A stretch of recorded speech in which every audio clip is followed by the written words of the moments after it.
Hi, it's Shiloh. I am home today and I'm going to show you a demo of how to make hominy using baking soda. So what I've been taught, the ancestral or traditional way of processing dry corn into hominy is by using ash from hardwood trees. So that includes the ash tree, hickory, beech, sugar maple, and buckeye trees.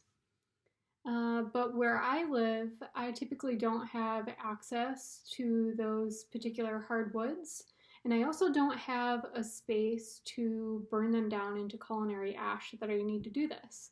So this might be an alternative method that you could use at home if you also don't have access to these woods or space to make the ash.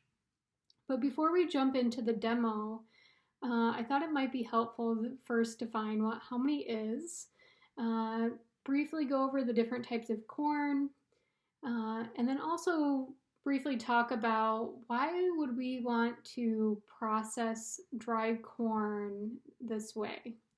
What does it do for us and why is it important? So let's go ahead and talk about that and then we'll get started cooking.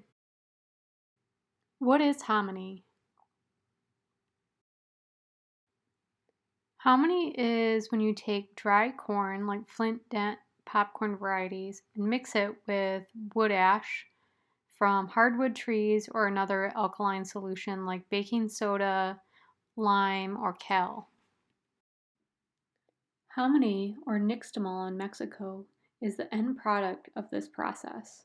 This process itself is called nixtamalization. Nixtamalization is an ancestral technology that dates back thousands of years in the Americas. This food processing knowledge originated in Central America alongside maize or corn. Originally, hardwood ash was used in nixtamalization because of its lye content. Lye could also be obtained by leaching ashes. Lye itself is a strong alkali which produces caustic solution. This caustic chemical action that occurs when using lye is what helps break down the hard outer layer of the corn, also known as the pericarp. This allows the corn to rehydrate and makes it more digestible, but most importantly, nixtamalization process makes the corn more nutritious. In untreated corn, the niacin, also known as vitamin B3, does not break down in your gut, and the alkaline treatment makes the niacin available in the human digestive tract. Depending on which alkaline solution you use, this process can also contribute calcium, potassium, and trace minerals to the corn. For example, in Mexico and Central America, slack lime or kale in Spanish is used to make the alkaline solution. This can actually increase the calcium content of the corn. Over time, as maize moved around the continent through extensive trade routes, indigenous food processing knowledge around nixtamalization went with the corn. However, although corn spread across the globe, the preparation of nixtamal and hominy stayed primarily in the Americas. As stated earlier, nixtamalization makes vital nutrients more readily available during digestion. A deficiency of niacin in the diet causes pellagra, a debilitating disease characterized by 3 Ds: dermatitis, diarrhea, and dementia. Pellagra was rampant in societies who adopted this new crop and whose diets consisted primarily of corn, but did not adopt this food processing knowledge around nixtamalization. It wasn't until 1937 that this disease was finally recognized as being caused by a deficiency of niacin, also known as B3. So to review the benefits of nixtamalization, it makes dry corn edible, it makes it more nutritious, and it actually helps to remove traces of mold from dry corn. Now let's make hominy.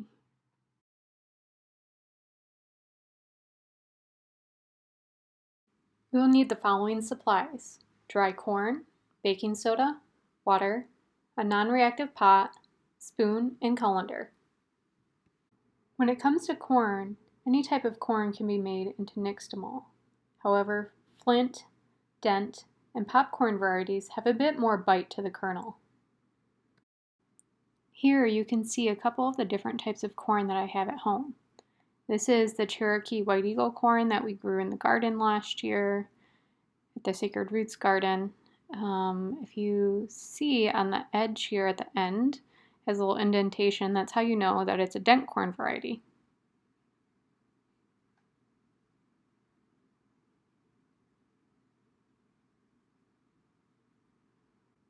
The white corn here is a flint corn variety. It's actually a Walpole Island flint corn that we grew in the Sacred Roots Garden a couple of years ago.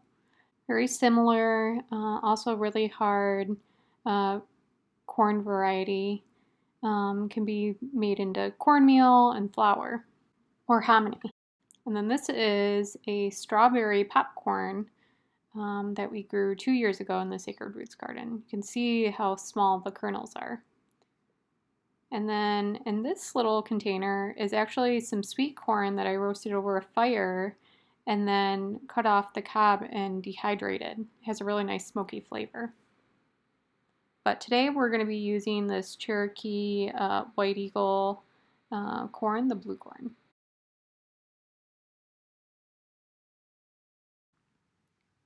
So right now I'm going to add 2 tablespoons of baking soda to some simmering water, and you can see right away that it starts bubbling or foaming up. I'm going to give a little stir to make sure that it dissolves in the water. And now I'm going to grab my dry corn and go ahead and add that.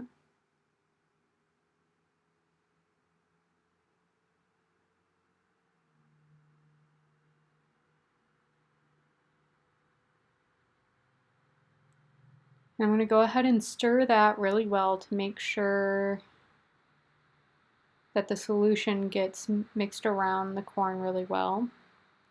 And almost immediately you'll start to see the corn change almost to a neon yellow color. And this is because of the chemical reaction with the alkaline solution.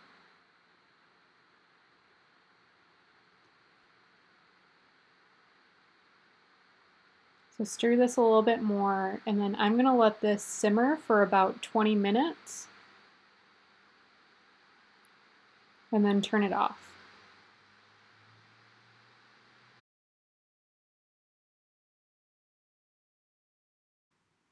And here we have the corn 20 minutes later. You can see how dark the water has gotten from some of the color of the corn leaching out. But if you look really closely, you can start to see that the kernels have started to swell a little bit.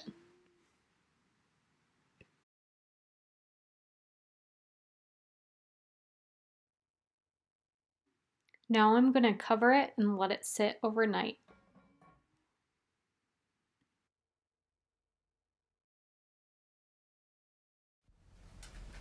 So it's morning and the hominy has been soaking overnight. So let's go ahead and check it now. So you can see after it's been soaking, it started to swell a little bit. And now we're going to go over to the sink and rinse this off and start rubbing it together to start to get the seed coat or the period cap off.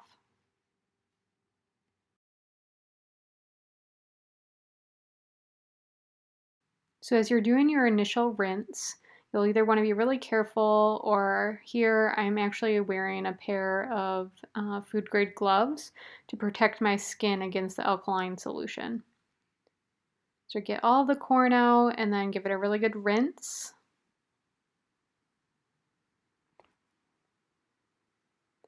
Making sure to move the corn around a little bit and try to get as much of that alkaline solution off that you can. After you thoroughly rinse your corn, you don't have to worry as much about your skin getting irritated. So that's why I take a little bit of extra time to make sure it's rinsed really, really well. As you can see here, I'm using my nail to pull the seed coat off of the kernel. And that's actually what the nixtamalization process allows us to do.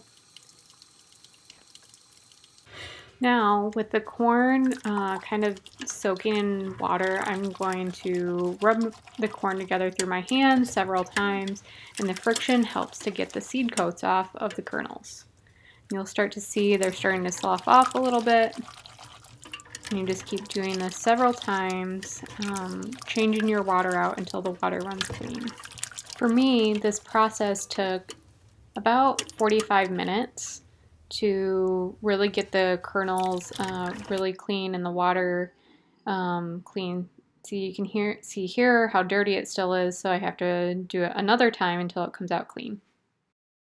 At this point, the kernel is starting to get softer, but if you split it with your nail, you'll actually notice that the inside is still quite dry and hard.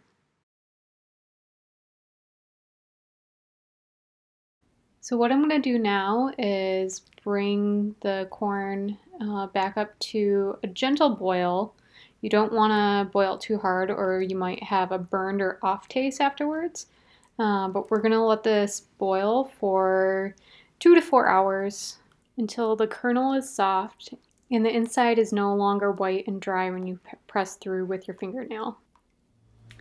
At this point, your hominy is done and you can use it however you wish. I'm making a Three Sisters soup with butternut squash and kidney beans and the hominy. If you want, you can dehydrate or freeze your hominy to use at a later point. I will include a recipe of the Three Sisters soup along with the video, and I hope you enjoy.